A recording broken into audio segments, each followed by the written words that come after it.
जिसका प्रश्न है आप हैंड रेज करो, Simran ji, Sukhbir ji. So we have many questions, so let us start. हाँ जी सिमरन जी, हैंड रेज करते जाना, तभी पता चलेगा किसका क्वेश्चन है, तो गैप नहीं आएगा। नमस्ते नमस्ते मैम। बहुत बहुत सुंदर आपने शेयर किया, मतलब आंखें जैसे खुल रही थी बार बार।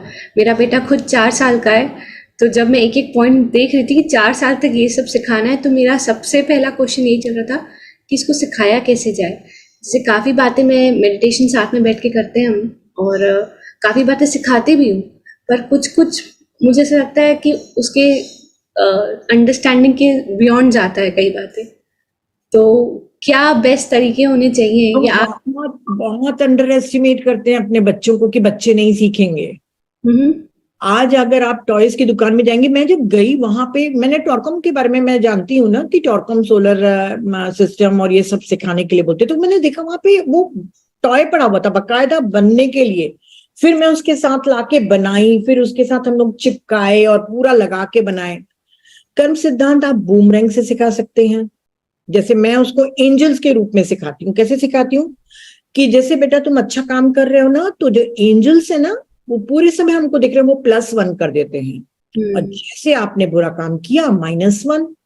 तो आपका अकाउंट बढ़ते जाता है बेटा, वो बहुत सारा जब हो जाता है। मैं उसकी बहुत सारी स्टोरीज बनाती हूँ, बहुत सारी स्टोरीज बना के दिखाती हूँ कि ये बच्चे ने गलत किया तो उसको ये पनिशमेंट मिली, क्योंकि वो गॉड पनिशमेंट नहीं दे रहा है। एंजल्स तो आपको जो वही देंगे जो आपने दिए हो। तुमने शेयर नहीं किया तो आपको भी शेयर नहीं करने के लिए मिलेगा। तो ऐसे करके बहुत पेशेंस के साथ आपको सिखाना रहता है। और 4-5 साल की उम्र में ही आप उनको प्राइवेट पार्ट्स भी बताना सिखाइए, क्योंकि आज की जमाने में ये एक डिमांड हो गई है, चाहे लड़का हो तब भी, क्योंकि बहुत ज्यादा इंसिस्ट हो रहे हैं, तो उसके लिए भी आपको सिखाना है। और डेथ के बारे में मेरी भी डॉटर मना करती है, पर मैं उसको हमेशा कहती हूँ कि नहीं, उसे सिखाओ।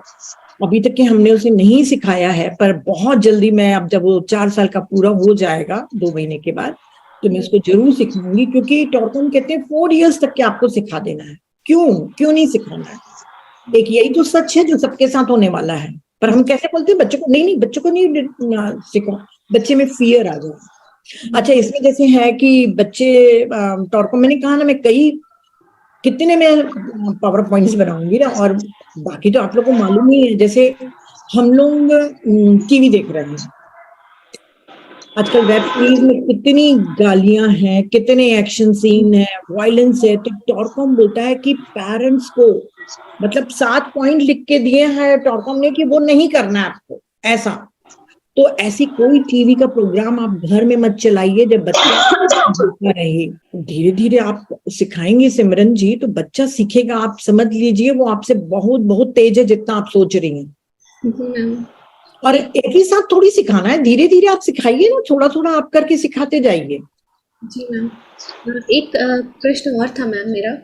जैसे मैं कोशिश करती हूँ उसको, आजकल घर में भी बहुत होता है कि ये काम कर रहे हो तो अच्छे बच्चे हो, ये काम नहीं कर रहे हो तो आप अच्छे बच्चे नहीं हो, या स्कूल में भी गुड बॉय हो बैड बॉय हो। तो मैं हमेशा उसको बोलती हूँ कोई गुड और कोई बैड नहीं है, सब इक्वल हैं, सब अच्छे हैं। तो पर मैम जैसे जब वो घर से बाहर जाता है या मेरे से दूर है, फैमिली के साथ है या स्कूल में जा रहा है या फ्रेंड्स जा रहा है, तो वो मैंने उसको कभी ये कंसेप्ट नहीं सिखाया कि तुम गुड बॉय हो। तो वो अपने आप आके बोलता है कि अब मैंने ये किया तो मैं गुड बॉय हूँ क्या, और वो बैड बॉय है क्या। तो मैं नहीं चाहती वो डिफरेंस आए, तो वो जब तक मैं उसको अपने साथ बांध के तो नहीं रख सकती। तो ये बांध के तो नहीं रख सकते हम कभी भी, क्योंकि जो हमारा बच्चे का या हमारा मन का निर्माण होता है वो हमारी फैमिली, पूरी सोसाइटी के साथ होता है ना। आप शरीर दे सकते हैं बच्चे को, पर मन आप सिर्फ नहीं दे सकते। मन के लिए आपको बाहर की भी, उसके एनवायरनमेंट का फर्क पड़ेगा। पर अगर उसको, बच्चे को थोड़ा सा नॉलेज हो रहा है डिस्क्रिमिनेशन करने का कि अच्छी चीज क्या है, बुरी चीज क्या है, तो उसमें कोई बुराई तो नहीं। हम तो जैसे उसको कहानी भी सुनाते हैं। भाई मुझे बहुत ज्यादा पेरेंटिंग के बारे में नहीं मालूम, परंतु उसको ये तो जरूर मैं बताती हूँ कि ये अच्छा काम है, ये बुरा काम है। जब तक कि वो भेद करना नहीं सीखेगा, तब तक कि वो चॉइस कैसे करेगा, चुनाव कैसे करेगा अपने अच्छे और बुरे काम की। जैसे हम उसको सिखा रहे हैं कि जो शेयरिंग करते हैं वो अच्छा है, शेयरिंग करना अच्छा है। एंजल्स बहुत खुश होते हैं जब हम शेयरिंग करते हैं, वो हमको +1 देते हैं। मैं इसको ऐसे सिखाती हूँ। तो अगर मैं भेद ही नहीं करना सिखाऊंगी तो वो कैसे वो अच्छे काम करेगा। तो मैम कहीं ना कहीं हम इसको बुरा नहीं बोलने के लिए बोल रही हूँ, जैसे ये नहीं बोल रही कि वो बुरा ऑटोमेटिकली आ जाता है ना मैम कि अच्छा मैं अच्छा हूँ, वो शेयर नहीं कर रहा तो वो गंदा बच्चा है। तो आएगा ही बच्चे के में। तो मुझे ऐसा लगता है हम अभी से सेपरेशन कॉन्शियसनेस में जा रहे हैं कि तुम अच्छे हो, और वो मैं उसे हालांकि बोलती हूँ कि वो उसकी चॉइस है बेटा, वो नहीं करना चाहता, इट्स ओके, वो बुरा हाँ, नहीं। ये सबसे अच्छा आंसर है। बट अच्छा आंसर। सिर्फ मैं वो आंसर दे पाती हूँ, तो मुझे ऐसा लगता है पर उसके मन में तो ये घर करता जा रहा है ये चीज कि सेपरेशन घर करता ही जाएगा। आप कितने दिनों तक के स्कूल और वो नहीं करेंगी। आप वननेस कॉन्शियसनेस बोलेंगी कि अगर एक ही दिन में सीख जाए बच्चा तो वो तो नहीं हो पाएगा। उसको थोड़ा तो डिस्क्रिमिनेशन करना आना चाहिए कि क्या चीज उसके लिए अच्छी है और क्या चीज बुरी है। बिल्कुल, आप इतना मत करिए कि आप अच्छे बुरे का भेद नहीं करना सिखाएं। डिसर्नमेंट क्यों बोलते हैं विवेक बुद्धि, ये जरूरी है बच्चे के लिए। Thank you Simran ji, thank you. हाँ जी प्रमिला जी, आपका क्या क्वेश्चन है? मैम नमस्ते। नमस्ते नीता मैम। नमस्ते मैम, जो आपने पीपीटी शेयर की थी ना, तो मैं उसमें फर्स्ट में दोनों हूँ, मतलब ताना शाह तो मैं हूँ। मुझे लगा कि ये मेरे लिए ही बनी है। तो अभी 2-3 दिन पहले की बात है, बेटे ने स्विमिंग कॉस्ट्यूम गुम कर दी और मैंने उसको एक लगा दिया। 16 साल का मेरा बेटा। उस दिन से उसने मेरे से बात करनी बंद कर दी। और मम्मा आपसे कोई गलती नहीं होती है। मैंने कहा नहीं होती है मेरे से कोई गलती। और स्ट्रीम चूज करने में आप ये लोगे, आपको ये नहीं लेना चाहिए। तो मैम अभी आपको सीख के लगा कि कितनी गलत थी मैं, मतलब बहुत गलत थी उस टाइम। तो बिल्कुल, अगर आपको इतना रियलाइजेशन है तो आप अभी से अपने आप को सुधारने लग जाइए। हाँ जी मैम, बिल्कुल। क्योंकि आपको नहीं मालूम कि आप जो बीज बो रही हैं इसका जब वृक्ष होएगा तब आप बोलेंगी कि आजकल के बच्चे तो स्वार्थी हैं, पीछे पलट के भी नहीं देखते मदर फादर को, है ना। हाँ मैम, ये इमोशंस हाँ, नहीं है। हम एक्सपेक्टेशन बहुत रखते हैं बच्चों के। एक्सपेक्टेशन के ऊपर वो शो बहुत अच्छा बोलता है कि एक नदी की तरह है हमारा जीवन, है ना। हमेशा नदी ऐसे नीचे उतरती है। हमारे बच्चों, हमारे पेरेंट्स ने हमको प्यार किया, हम अपने बच्चों को प्यार करेंगे, वो अपने बच्चों को प्यार करेंगे। नदी ऐसी आगे बढ़ती है ना। पर हम क्या सोचते हैं कि उनकी लाइफ आगे बढ़ रही है पर वो हमको अटेंशन दे, हमको प्यार करे। तो नदी कभी मुड़ के वापस नहीं आती। अगर आपके बच्चे आपको रिस्पेक्ट कर रहे हैं, प्यार कर रहे हैं, तो ये आपका सौभाग्य है। और अगर नहीं कर रहे हैं तो ये नेचुरल प्रोसेस है, वो अपनी फैमिली में इन्वॉल्व होंगे ही। पर आज जो ये बच्चे लोगों का पेरेंट्स का रिजेक्शन का जो हो गया है ना, वो सिर्फ इसलिए हो गया है क्योंकि हमने बिहेव ही अच्छे से नहीं किया। जैसे प्रमीला जी आप बोल रहे हैं ना, मैंने भी इतना बच्चों को कंपेयर कर रही हूँ, हर चीज में मैंने किया है, तो वो रिबेलियस हो जाते हैं बच्चे। जब तक कि वो बड़े होके समझदार नहीं बने, पेरेंट्स नहीं बने, तब तक के वो बगावती ही रहेंगे। तो अगर आप सीख लिए हैं तो बिल्कुल भी मत उनको उनकी गलती पे चिल्लाइए। नो इंटरफियरेंस का मतलब ये नहीं है कि आप उनके जीवन में हस्तक्षेप नहीं करिए, इवन उनकी इंसल्ट भी मत करिए, उनको बताइए भी मत। सिर्फ एक प्यार के भाव से आप बताइए कि आपसे गलती नहीं होती है प्रमीला जी, होती है ना। तो आप जैसे टॉरकॉम कहते हैं कि बच्चा खाना खा के उठे तो तुरंत आप मत डांटिए, उसका डाइजेस्टिव सिस्टम आप पूरा डिस्ट्रॉय कर दे रहे हैं। और उस समय सबसे ज्यादा आपके लिए वो हेट्रेड पालना शुरू कर देता है।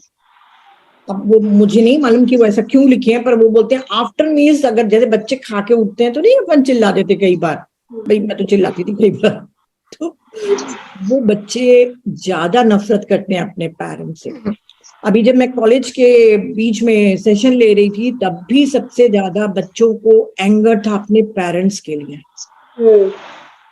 मतलब कई पेरेंट्स लोग, कई बच्चे तो अपने पेरेंट्स लोगों से 6-6 महीने से बात नहीं करें, आप सोच सकते हैं। मैम 4 दिन से मेरे बेटे ने मेरे से बात नहीं की। मैं मतलब सोच रह गई, मैंने इसके लिए इतना किया, इतना करती हूँ, मेरे से बात नहीं कर रही है। आप जाके सॉरी बोल दीजिए ना। हाँ हो गया मैम, वो तो हो गया था। हाँ, सॉरी बोल दीजिए कि बेटा मैं उस समय थोड़ा सा इमोशनली डिस्टर्ब थी, मैं नाराज हो गई, पर बाकी मेरा प्यार तुम्हारे लिए कम नहीं है। और आज का सेशन लगता है इन्हीं के लिए हुआ है। हाँ, आज का सेशन लगता है इन्हीं के लिए हुआ है। बिल्कुल मैम।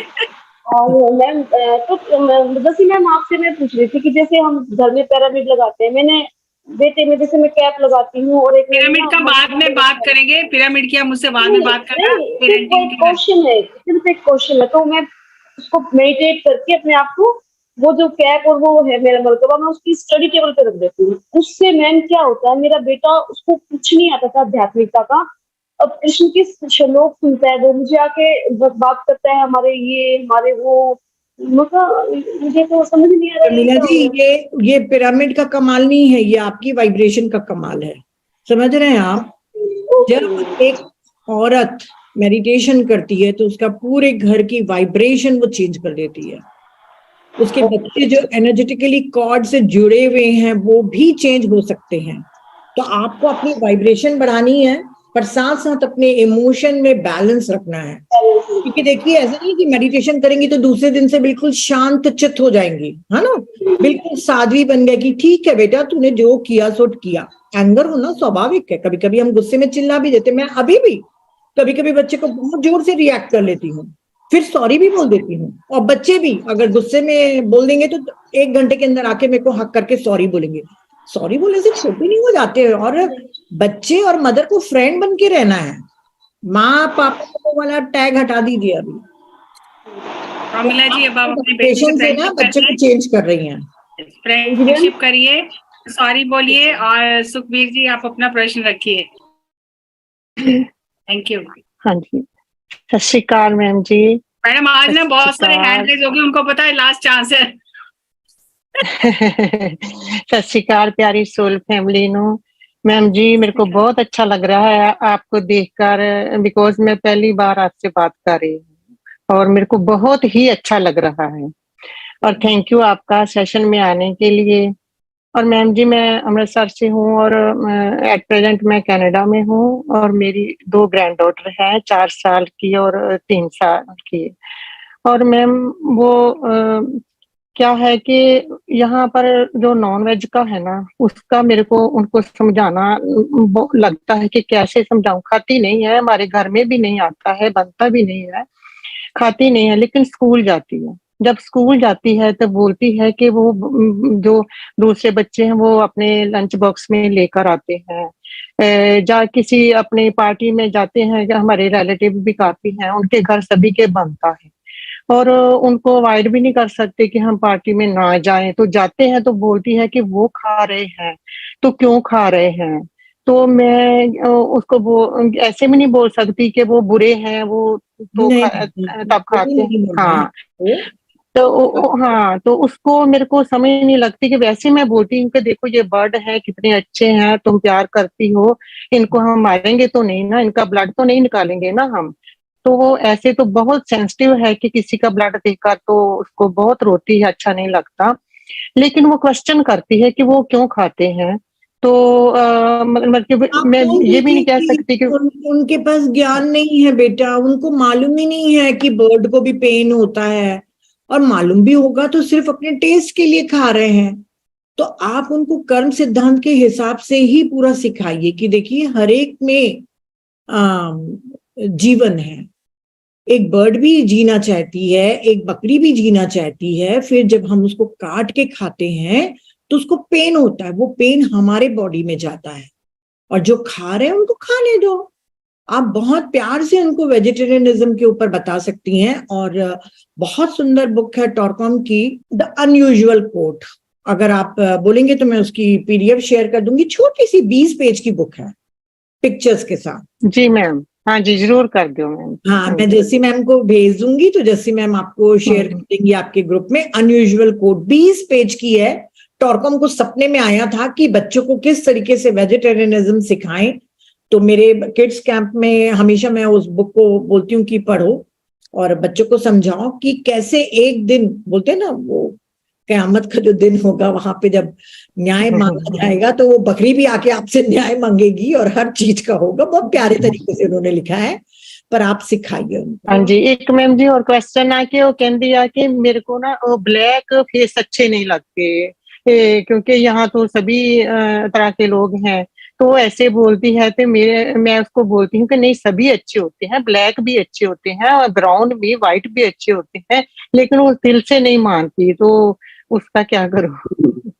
अब देखिए, बच्चे के ऊपर आप मत थोपिए, बस उसको वही बताइए कि बेटा उस ब्लैक स्किन के नीचे वही ब्लड है जो तुम्हारे पास है, वही हार्ट है, वही लंग्स है, हर चीज हमारे समान है।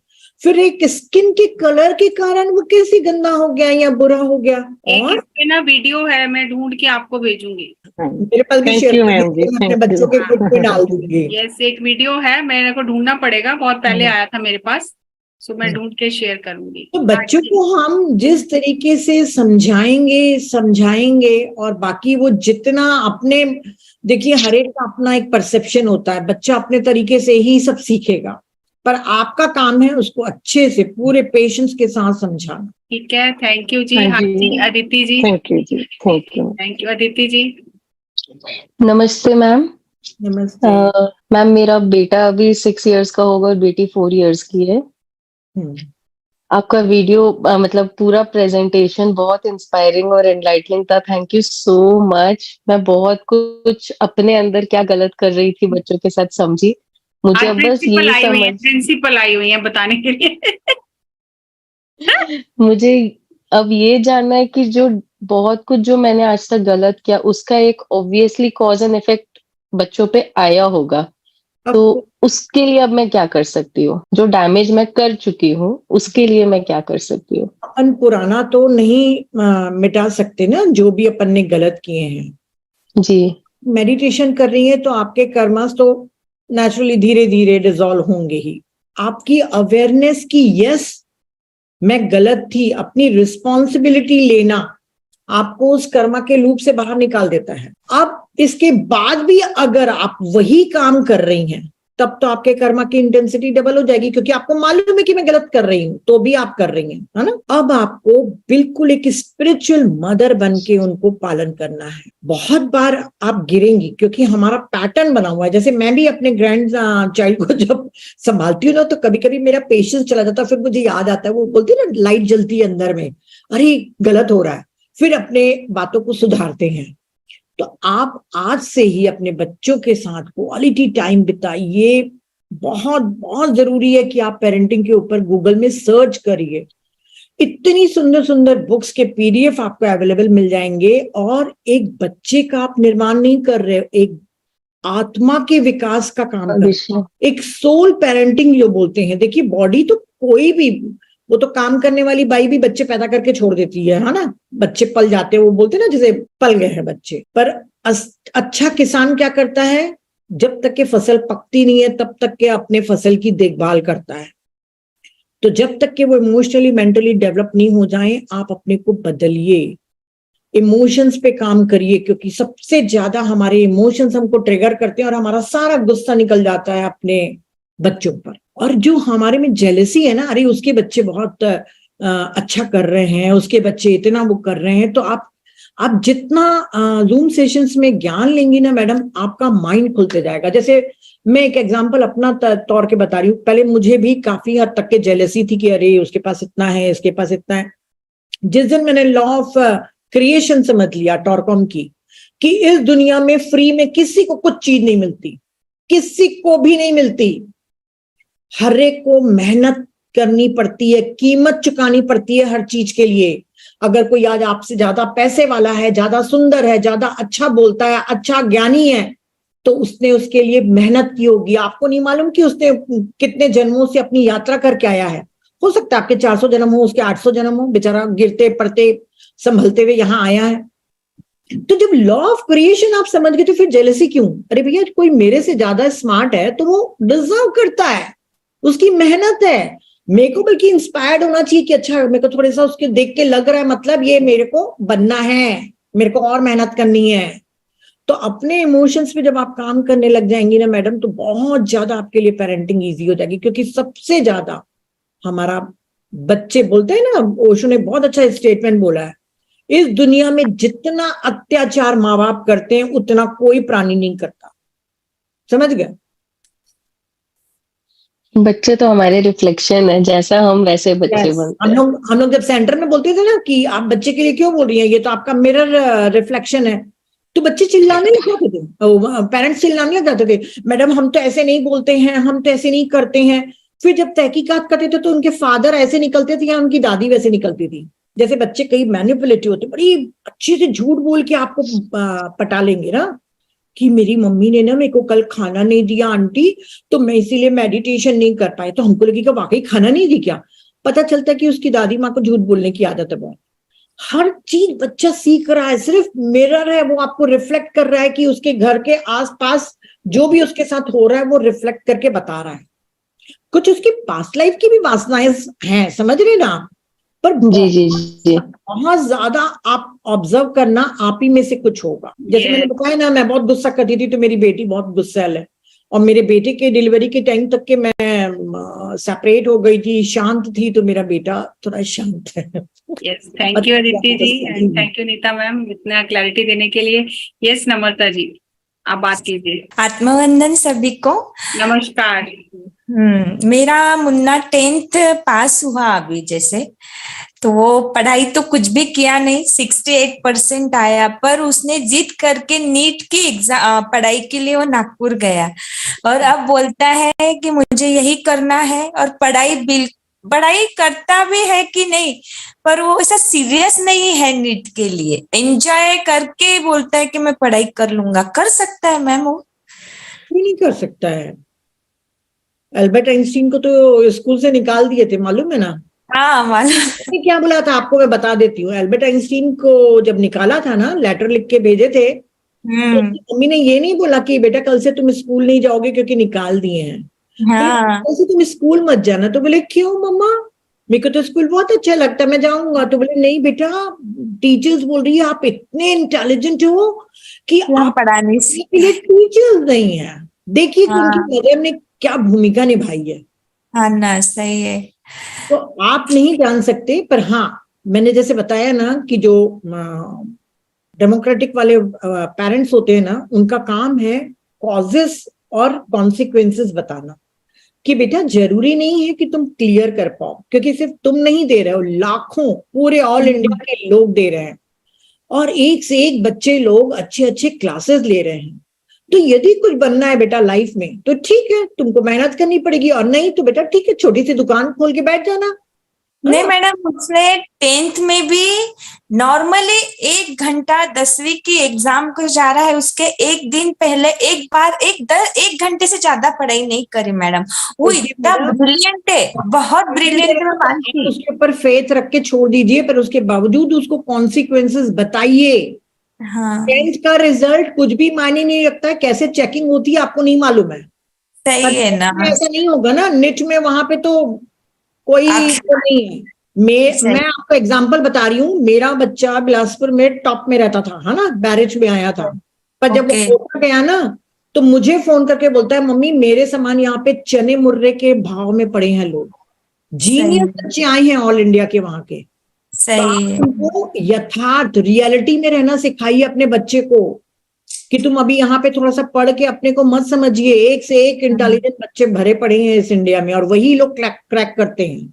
और बाकी अगर उसको नहीं करना तो आप क्यों फोर्स करेंगे? आपका काम है सिर्फ कॉन्सिक्वेंसेस और रीजन बताना, और बस छोड़। मैडम वो नहीं, क्या हमसे फोर्स करके हमने उसको बोला कि भाई तेरी साइंस लेके तू नीट कर सकेगा क्या?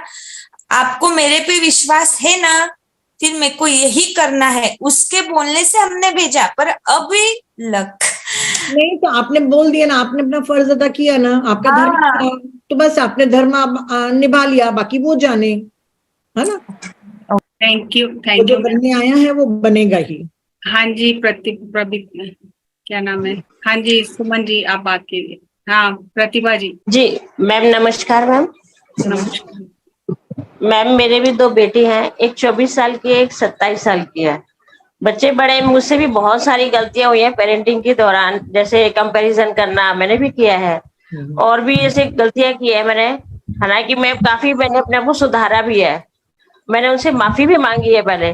जब मुझे इसमें आई, जब मेडिटेशन में जब मुझे इस चीज का रियलाइज हुआ कि हाँ हमें ये सब नहीं करना चाहिए, क्योंकि बच्चों की ग्रोथ खुद ब खुद होती है, उनको फ्रीडम छोड़ देना चाहिए। लेकिन अब मतलब काफी सारी जो गलतियां हुई है उन्हें मैं अब ये सोचती हूँ कि कैसे सुधारूं, मतलब की चीजों को। जैसे बच्चों के अंदर वो चीज तो चली गई ना कहीं काफी सारी चीजें, उन्हें कैसे सुधारूं? आप नहीं सुधार सकती, अब उनकी इमोशनल और मेंटल बॉडी बन चुकी, अब जो करना है अब उन्हीं को ही समझना है। आप अच्छे से फॉरगिव मांग लीजिए और आप रिग्रेट मत करिए। कोई भी पेरेंट्स को अगर कोई गलती होती है, अज्ञानतावश की है ना, जैसे मैंने भी अपने बच्चों को डांटा, पनिशमेंट दिया, रिवॉर्ड का लालच दिया, हर चीज मैंने भी वो सब 3, 2, 5 जो करते हैं ना मैनिपुलेशन, वो सब मैंने किया। सॉरी बोल दिया, अब मैं कोई गिल्ट नहीं रखती। भाई हम अज्ञानी थे, हमारे पास ज्ञान होता तो हम थोड़ी तुम्हारे साथ गलत करते। अब बच्चे का खुद का डेवलपमेंट उनके ऊपर है, उनकी भी सोल जर्नी है मैडम, सिर्फ आप ही से नहीं सीख रही है, कई बार हजारों माओं से वो सीख के यहाँ पे आ चुकी है। आप तो इस जन्म में हो ना, कई माओं से वो पाला पड़ चुका है उनका, है ना। तो अब आप उनको स्पिरिचुअलिटी की तरफ कोई अच्छी चीज बता के उनको अट्रैक्ट कराइए। कम से कम उनको मेडिटेशन आप जरूर सिखाइए कि बेटा अपने आप से कनेक्ट होना सीखो। मेडिटेशन कोई स्पिरिचुअल कोई वो नहीं है, क्या बोलना चाहिए उसको, खेल नहीं है कि भाई मेडिटेशन कर रहे हैं वही आध्यात्मिक है। सिर्फ अपने आप से जुड़ने का नाम है मेडिटेशन। बाकी वो जुड़ते हैं नहीं जुड़ते हैं, आप अपनी वाइब्रेशन बढ़ाते जाइए, धीरे धीरे वो आएंगे आपके मेडिटेशन वाले उसमें और खुद अपने को सीखेंगे। और ये भी याद रखिएगा कि जो लोग मेडिटेशन नहीं करते हैं ना, वो भी लर्न करते हैं अपने पार्ट को। सिर्फ मेडिटेशन करने वाले ही लेसन नहीं सीखते हैं। तो ज्यादा सोचिए मत, हाँ, लेट गो करिए, जो है सो उसे वैसे ही स्वीकार करिए। और तो आप उनको अच्छी गिफ्ट दीजिए ना, बच्चों को उनके गोदे में अच्छी अच्छी बुक गिफ्ट करिए स्पिरिचुअल वाली, ताकि पढ़ने में थोड़ा इंटरेस्ट आए उनको। और अपनी एनर्जी बढ़ाइए और अपनी ट्यूशन से चलिए। So thank you ma'am. हाँ जी Suman ji. Ma'am thank you ma'am. Thank you जी, बोलिए। आत्म वंदन मैम। नमस्कार। हाँ जी मैम, वैसे तो मेरे सारे क्वेश्चंस मैम पहले तीनों में कंप्लीट मुझे आंसर मिल चुका है अपना। जो मेरे क्वेश्चन से मेरे सबसे पहले वो 3 क्वेश्चन वही आ चुके हैं। बट मैम फिर भी मैंने अपनी पेरेंटिंग में अपने बच्चे को छोटे होते प्लांटेशन, पूजा पाठ हर कुछ सिखाया है। सभी के साथ शेयरिंग करना, ग्रैंड पेरेंट्स के साथ बैठ के बात करना, लव केयर। बट मैम जैसे वो 22-23 साल में पहुंच गया, अब वो प्रॉपर वही एग्रेसिव, ना सुनना, हर बात के लिए पेरेंट्स को ही ब्लेम देना, ऐसा क्यों मैम? आपको लगता है कि आपने बिल्कुल वो बीज नहीं डाला था एंगर का या किसी का, आपने आपके घर के लोगों ने? ऐसा तो कुछ नहीं मैम। ऐसा नहीं हो सकता, कोई ना कोई तो कारण होता है घर में जब बच्चा एग्रेसिव हो जाता है।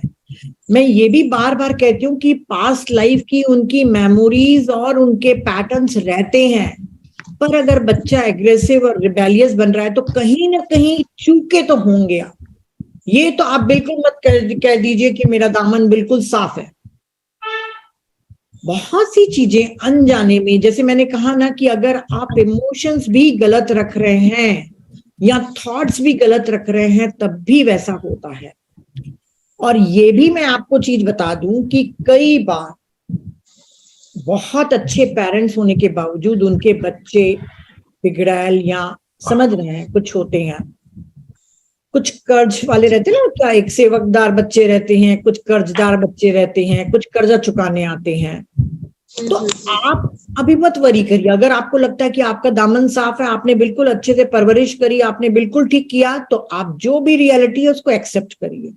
आप क्या कर सकते हैं, अधिक से अधिक आप उसको कोई साइकोलॉजिस्ट के पास ले जाके एंगर मैनेजमेंट करवा सकते हैं।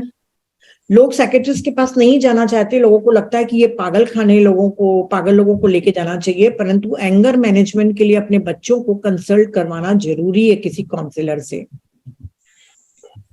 बहुत अब्रॉड में मतलब वहां पर इतना कॉमन है, क्योंकि मेरा बेटा यूएस में रहता तो मुझे बताता है कि मम्मी वहां पे मेरे सारे फ्रेंड्स ले रहे हैं मैरिज के पहले थेरेपी।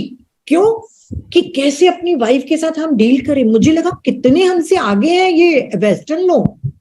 हम लोग तो यहाँ पे शादी टूटती है, टूटने वाली रहती तब बोलते बेटा जा थोड़ा मैरिज काउंसलर के पास जाके बैठ जाओ।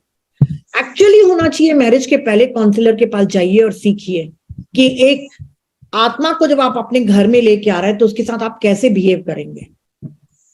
तो वहां पर हमसे ज्यादा ओपन माइंडेड है। तो आप अगर आपके बेटे के लिए आप प्रोवाइड ही कराना चाहती है तो एक अच्छा काउंसलर लीजिए। आप बच्चे को मनाइए कि आप ही की ग्रोथ के लिए मैं कर रही हूँ, तुम 1 घंटा चलो और बात कर लो। आप हट जाइए उस ऑफिस से, वैसे भी आपको ऑफिस से भगा देंगे, उनको बात करने दीजिए।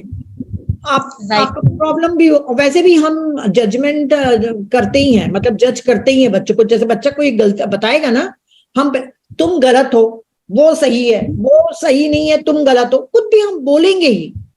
पर जो थर्ड पार्टी रहती है ना, वो न्याय करेगी उनके साथ। Thank you Suman ji, thank you. हाँ जी जसवीर जी। हाँ जी, good evening, ma'am. Good evening. Actually, I just want to know the name of the book which ma'am has suggested. टॉर्कम सर्डियन की, इसकी इंग्लिश की भी है, responsibility of a father and mother and grand parents, है ना? Okay, right. टॉर्कम की आपको बहुत सारी बुक मिल जाएंगी और कई बुक्स में ये चैप्टर्स डले हुए हैं, पर इसका हिंदी ट्रांसलेशन करवाया साईनंदन सर ने। उन्हीं से मैंने काफी कॉपीज मंगाई की ताकि मैं डोनेट कर सकूं, लोगों को दे सकूं, क्योंकि टॉर्कम की बुक मंगाना प्रॉब्लम जाता है। हैदराबाद से पब्लिश हुई है, ये हिंदी में भी है। Okay, right, ma'am. Okay, thank you, ma'am. Thank you Jasvir ji. हाँ जी सिमरन जी, जो क्वेश्चंस फॉर्म में आए थे वो आप क्वेश्चन पूछ लीजिए। जी मैम, 2 और हैंड रेज है मैम। आप पहले पूछ लीजिए फिर करते हैं। जी मैम, हमने फॉर्म्स भरवाए थे पेरेंट्स से, और उन्होंने उसमें अपने पेरेंटिंग कंसर्न्स लिखे थे। तो हमारे पास कुछ क्वेश्चंस हैं, उसके आपसे गाइडेंस चाहते हैं उस पर। पहला क्वेश्चन था मैम, हमारे पास जो पेरेंट्स के फॉर्म रजिस्टर्ड हुए थे, वो उनके बच्चे right from 0 age to 34-35 years तक के बच्चों के लिए उन्होंने अपने क्वेश्चंस किए थे। तो अडल्ट्स के लिए भी ये क्वेश्चन है मैम कि बच्चों में कंसंट्रेशन और फोकस कैसे बढ़ाया जाए। देखिए, ये तो कोई काउंसलर ही बता सकता है। हमारे पास तो एक ही रामबाण इलाज है, मेडिटेशन। मेरा जब बेटा कंसंट्रेट नहीं कर पा रहा था यूएस में अपने जॉब में, तो उसने मेडिटेशन ही सीखा। और मेरे पास एक ही चीज है, मैंने कहा ना, हमारे पास एक ही है संजीवनी बूटी, हम सबको भी पकड़ाते हैं, पर हर बच्चा नहीं पकड़ता है ना, हर बच्चा नहीं ले सकता मेडिटेशन। तो उनको आप किसी अच्छे काउंसलर को दिखाइए, देखिए वो उनके रीजन को जानेंगे कि वो क्यों नहीं कंसंट्रेट कर सकता है। हो सकता है उसका ब्रेकअप हो या कुछ एंजाइटी हो फ्यूचर के लिए कि मैं नहीं बन पाऊंगा, क्योंकि लो सेल्फ स्टीम जब रहते हैं ना, जब आत्मविश्वास की कमी होती है और बच्चा फ्यूचर के प्रति इनसिक्योर फील करता है, तब भी वो इतना पैनिक हो जाता है कि कॉन्सेंट्रेट नहीं कर पाता कि मैं क्या पढ़ूं या क्या चूज करूं, मैथ्स लूं, बायो लूं, क्या करूं। आज सब दौड़ रहे हैं ना, मतलब मेरे फ्रेंड्स लोग इस लाइन में जा रहे हैं, यहाँ बहुत पैसा है, वो वहां उस लाइन में ज्यादा पैसा है, तो बच्चा क्या बोलते कंफ्यूज माइंड में है। तो हम सिर्फ एक मेडिटेशन देते हैं, बाकी काउंसलर उनके रीजन को जानेगा कि उसके नीचे की लेयर के नीचे क्या कारण है ना। तो वो बहुत अच्छी थेरेपी उन लोग प्रोवाइड कराएंगे और उसमें से वो बात निकलवाएंगे कि कौन सी चीज है जो कॉन्सेंट्रेट नहीं करने दे रही। मैम, एक और क्वेश्चन था कि हाइपर एक्टिव किड्स और खासकर एडिक्टिव किड्स, जो स्क्रीन एडिक्शन है या चॉकलेट या जंक फूड एडिक्शन है आज के टाइम पे, उससे कैसे ओवरकम किया जाए। देखिए, इन सब के बारे में भी मुझे नहीं मालूम। जब नहीं मालूम है तो मैं बिल्कुल भी नहीं कोई आंसर देना चाहूंगी कि मैं सब जानती हूँ। नहीं, मैं बहुत सी चीजें नहीं जानती हूँ। मैंने आप लोगों को बार बार कह रही हूँ कि कई चीजों में हम नहीं हेल्प कर सकते बच्चे की, आपको किसी काउंसलर के पास जाना ही पड़ेगा। और आपने शुरू में क्या बोला था, 3 चीजों में सबसे फर्स्ट क्या बोले थे मैम? हाइपर एक्टिव है और हाइपर एक्टिव का मैं आपको बता दे रही हूँ। जैसे छोटे बच्चे हैं और हाइपर एक्टिव हैं, क्योंकि उस समय मेरा तुरंत क्लिक हुआ कि ये मेरे से रिलेटेड है ना, जिसके बारे में मैं जानती हूँ वो बता सकती हूँ। हाइपर एक्टिव मतलब बहुत ज्यादा एक्टिव है बच्चा, एनर्जी बहुत है, और आप उसको एक प्रॉपर चैनलाइज नहीं कर रहे हैं। तो उनको हम बहुत एक्स्ट्रा करिकुलर एक्टिविटीज करने के लिए बोलते थे अपने सेंटर में, क्योंकि मैंने जो स्पिरिचुअल पेरेंटिंग के वो रहते हैं ना कोच, उनसे गाइडेंस लिया था। तो उनको डांसिंग, बास्केटबॉल, स्पोर्ट्स वगैरह में जहां पर वो अपनी एनर्जी को चैनलाइज करते हैं ना एक अच्छे काम में, डांसिंग जहां पे क्रिएटिव फॉर्म होता है उनका एनर्जी का ट्रांसफॉर्मेशन, तो ऐसी चीजों में उसकी एनर्जी को आप वेस्ट कराइए। वेस्ट मतलब चैनलाइज, तो फिर वो होंगे। और पेरेंट्स को कभी भी नहीं बोलना चाहिए कि मेरा बच्चा हाइपर एक्टिव है। जितने बार हम बोलते हैं उतने बार हम उस चीज को वो दे रहे हैं, एनर्जी दे रहे हैं। साथ ही मैम, हमारे पास ये भी क्वेश्चन बहुत आ रहा था कि आगे बच्चों को क्वालिटी एजुकेशन उनके फ्यूचर के लिए या एज अप्रोप्रिएट कोर्सेज के लिए पेरेंट्स अपने आप को भी और बच्चों को कैसे प्रिपेयर कराएं। देखिए हमारे टाइम में सिमरन बेटा कुछ भी ऐसा नहीं था। पापा ने कह दिया बायोलॉजी लेना है बेटा, डॉक्टर बनना है, हम भी ले लिए बायोलॉजी, है ना, हमको अच्छा लग रहा है, पापा ने भी बोल दिया। आजकल एजुकेशन के काउंसलर्स हैं, वो सिर्फ बच्चे के माइंड को नहीं पढ़ते हैं। मतलब ये नहीं कि क्योंकि बच्चा क्या बहुत इन्फ्लुएंस्ड है कि मेरे फ्रेंड्स आईआईटी में जा रहे हैं, जैसे आईआईटी नहीं हो गया आपको कोई गारंटी हो गई कि आप करोड़ रुपए कमाओगे, है ना, पर लोगों को एक क्रेज है आईआईटी का, अभी एमबीए का क्रेज है, मतलब सबका अपना अपना है। तो बच्चा जब एजुकेशन वाले काउंसलर के पास जाते हैं ना, तब उनके परसेंटेज देख के, उनके इंटरेस्ट, उनकी स्ट्रेंथ देख के बताता है कि बेटा तुम ये लाइन लो। और आज एक लाइन नहीं है बेटा, मैथ्स में हजारों लाइंस हैं, वो हम नहीं जान सकते क्योंकि हमारा वो काम नहीं है। तो मेरे पास जैसे कोई आता है ना, तो मैं तो बोलती हूँ आप बेटा, मेरे पास 2-3 नंबर्स हैं, मैं तुमको दे रही हूँ, उनके बड़े बड़े सेशंस होते हैं, तुम उनसे कंसल्ट करो और वही बताएंगे कि तुमको कौन सा सब्जेक्ट लेना है। थैंक यू सिमरन जी। हाँ जी श्रीलता जी। जी नमस्ते मैम, थैंक यू मैम, बहुत ज्ञान भारती से बहुत कुछ सीख के बहुत कुछ अपने आप को बदली हूँ मैं, और बच्चों को भी क्लास ले रही हूँ जूम गूगल मीट से। मैम मेरा एक क्वेरी मैम, बिफोर मेडिटेटर थी, तब हस्बैंड के साथ मेरा बहुत कुछ झगड़ा था, तो वो उस हस्बैंड को कंट्रोल करने के लिए बेटे को वो बीच में टूल जैसा यूज करी, वो उसको पता भी चल गया था ऐसा। श्रीलता जी 1 मिनट, ये सेशन लाइव जा रहा है, फिर बाद में आप ये मत कहना कि मैंने गलती से बोल दिया और इसको हटाओ, इसीलिए जो भी बात करनी है उस हिसाब से करो कि फिर बाद में दिक्कत ना हो फैमिली में। Yes ma'am, yes. तो अब बेटा को मालूम हो गया कि मेरे को टूल के जैसा यूज करी तुम, तो मैं बाद में जब मेडिटेशन करी तो अच्छा, मैं बच्चों को बीच में ना गई, आई रियलाइज्ड। तो हाँ मैं बोली सॉरी बेटा, ऐसा नहीं करना था, मैं कर ली, पर हो गया सो हो गया, अभी तो ठीक है, अब सब लोग अच्छा बनेंगे। But he is not accepting my sorry. बहुत प्रेम अभी दिखा रहे, तो he is not accepting my love and care. मैं रो पड़ रही हूँ उसके ऊपर, बहुत फील होके सॉरी बोली, बहुत प्यार कर रही हूँ, फिर भी is not accepting, is not touching मी, मेरा टच एक्सेप्ट नहीं कर रहा, बाजू में आके सो रहा नहीं। उसके पापा जो भी उसको जंक फूड खिलाना है खिलाते पिलाते, कुछ जो भी उन्होंने उसके तरफ अट्रैक्ट कर ले रहे, मगर ये रॉन्ग तरीका है। तो ये दोनों को बीच में बच्चा किस तरफ जा रहा, पेरेंट्स क्या कर रहे, हम बच्चों को कैसा कर रहे, सैंडविच बन गया सैंडविच। हाँ, बहुत ये हो रहा, परेशान हो गया बच्चा, वो अट्रैक्ट हो जा रहा पापा के। और मम्मी तू कभी कभी प्यार दिखाती हो, कभी कभी गुस्सा, तो गुस्सा दिखाती हूँ कब, जब तुम गलत होती हो। मेरा पेरेंटिंग है गलत बोलने का, तू गलत जाए तो तब मैं गलत बोलने का मेरा अधिकार है, मैं बोलना है, तब भी मैं माँ हूँ।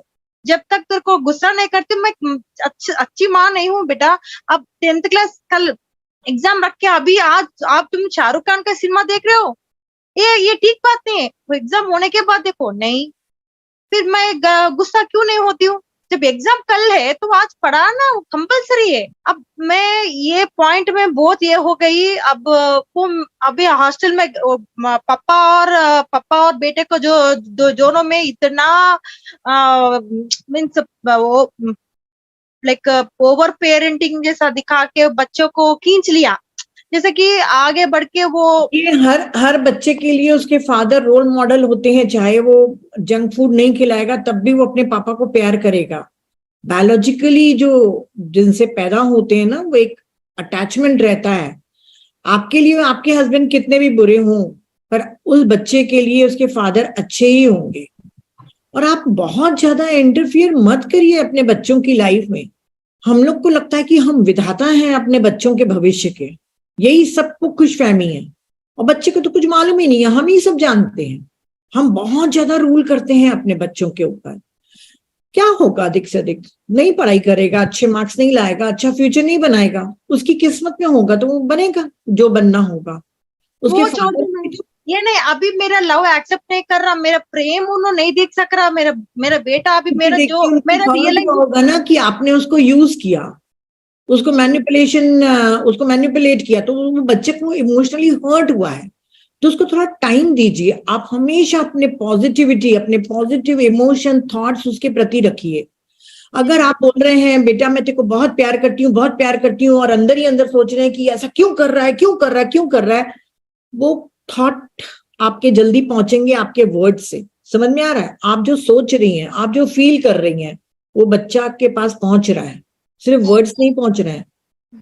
तो और एक मैम, या और बेटी बोलती है कि तूने थॉट के प्रोसेस से मेरे को जेई मेंस नहीं आता बोल के, तू जो बोली है वाक क्षेत्र में बन गया, इसलिए मेरे को जेई मेंस नहीं आया, तू एमसेट मारती बोल के बोली और एमसेट क्रैक कर ली। तो तू बोली कि you'll get more marks in inter.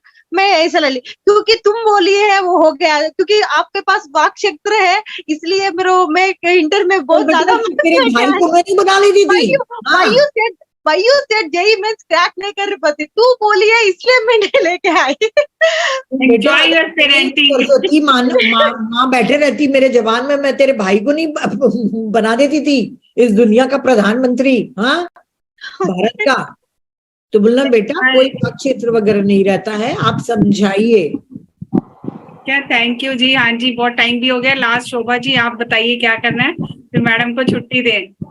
आज ही सबने हैंड रेस किया, 2 दिन से मस्त सुन रहे थे। नीता दीदी, जैसी दीदी, बहुत बहुत नमस्कार आप लोगों को। बहुत नीता दीदी, मैं आपसे मिली नहीं हूँ, बड़ी इच्छा है कि कभी पर्सनली आपको मिल पाऊँ। जी जी जरूर, मुझे बहुत अच्छा लगेगा, मेरा वो दिन सौभाग्य वाला होगा कि मैं आपको भी मिल पाई। मेरा भी रहेगा। दीदी बस एक सवाल था कि मेरी पोती है 1.5 साल की, लेकिन बच्चे मेरे पास नहीं रहते हैं, बाहर रहते हैं। तो कभी कभार 2-4 घंटा 1 आध दिन का मिलना हुआ है, तो मैंने देखा है कि छोटी वाली बहुत गुस्सा करती है, बहुत चीखती है। तो वही है, मुझे समझ आ रहा था कि वो मिरर है बिल्कुल पेरेंट्स की, तो कैसे सुधारा जाए। आप और मेरा कहना भी कोई सुनेगा नहीं, मैं समझाऊंगी कि ऐसा करो तो वो भी नहीं कोई सुनेगा, तो मैं क्या करूं। आप ध्यान करो, आपकी बेटी का बर्थडे वगैरह आएगा ना, या एनिवर्सरी, या नहीं भी आ रही है अभी, मान लीजिए, एक अच्छी बुक खरीदिए और उनको भेज दीजिए। पेरेंटिंग के ऊपर हिंदी में, इंग्लिश में, हर लैंग्वेज में बुक है, आप उनको लेके दीदी को इंग्लिश वाली और हिंदी वाली बुक का नाम बोल दीजिए, जरा नोट कर लूं, क्योंकि मैं तो लखनऊ में हूँ। तो ये देखिए दीदी नहीं दिख रहा है, बोल दीजिए एक बारी, मैं नोट कर लूंगी। टॉरकॉम का है माता पिता और बुजुर्गों के उत्तरदायित्व, मतलब responsibility of father, mother and grand parents, है ना, टॉरकॉम की है। और टॉरकॉम ही नहीं, बहुत सारी बुक्स आप गूगल में सर्च करेंगे तो आजकल न्यू एज साइंटिस्ट लोग बहुत सारी इसके ऊपर बुक लिख रहे हैं।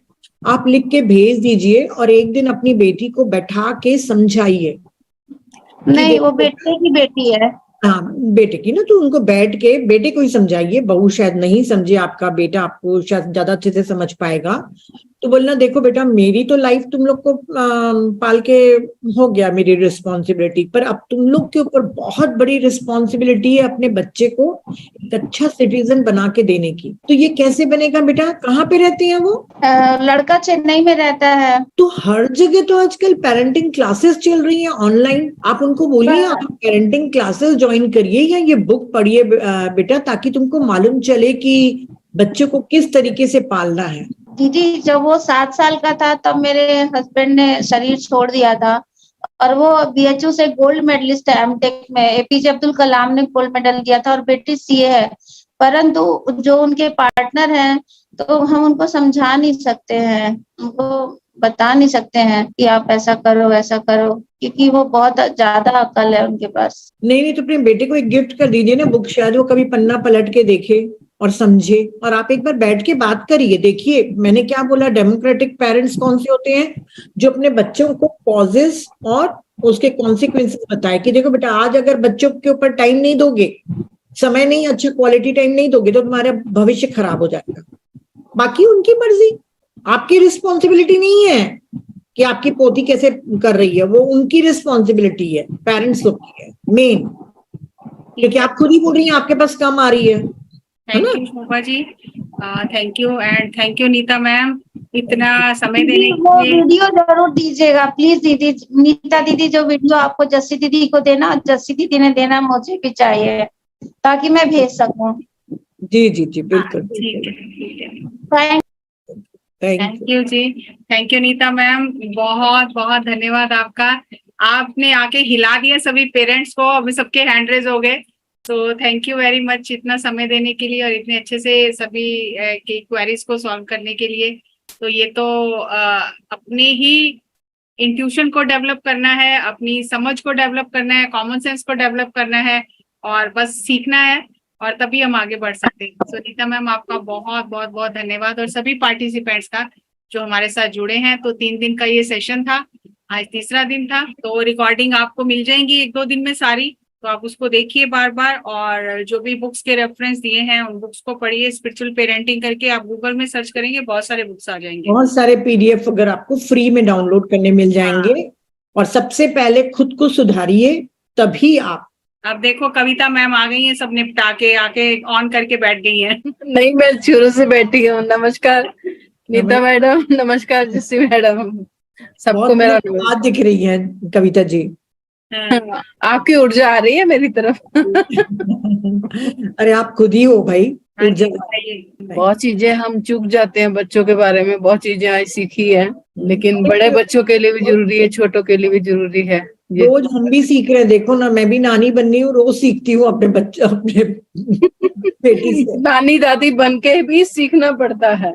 बहुत अच्छा है, इस टाइम में तो बल्कि और अच्छे से प्लेइंग वाला गेम खेलते खेलते अपने ग्रैंडसन को पाल रहे हैं हम। तो चलिए, हम ये सोचते हैं कि हम अपने बच्चों के टाइम जो नहीं दे पाए, अब अपने बच्चों के बच्चों को दें। और तो ये देख तो चीजें रहे हैं, देखिए ना, अब सुविधाएं हैं, सब कुछ है, नॉलेज है। और पहली बात है, जो मेडिटेशन के बाद हमारे में पेशेंस डेवलप हो गया ना, अगर पहले वाली नीता होती तो 2-3 थप्पड़ लगा चुकी होती थी अपने ग्रैंडसन को। आज तक के सही हो गया, पर आज तक के एक चाटा नहीं खाया है उसने, क्योंकि अब वो पेशेंस और वो अंडरस्टैंडिंग एक डेवलप हो गई है। तो मेडिटेशन एक मिरेकल है, एक जादू की चीज है जो आपको बदलती है और आपके रिश्तों को भी बदलती है। थैंक यू जी, thank you Kavita ma'am, thank you Nita ma'am, सबका बहुत बहुत धन्यवाद। गुड नाइट, शब्बा खैर, और मिलते रहेंगे और इसी तरह एक दूसरे के साथ आगे बढ़ते रहेंगे। यही तो सर ने कहा है कि सज्जन संगतें करो, बुक्स पढ़ो और शेयरिंग करो। PSSM का कोर प्रिंसिपल है शेयरिंग, तो वही हम सब कर रहे हैं। और थैंक यू सभी का, बहुत बहुत धन्यवाद। Thank you ma'am, thank you पूरी टीम, बहुत बहुत नीता जी, ये बुक शेयर कर देना या PDF शेयर करना जरा। इसकी PDF नहीं है मेरे पास हार्ड कॉपीज है, मैं भिजवा दूंगी आपको। आप फोटो भेज देना, मैं 5-6 भिजवा दूंगी आपको, है ना? ठीक है, ठीक, ओके, बाय बाय।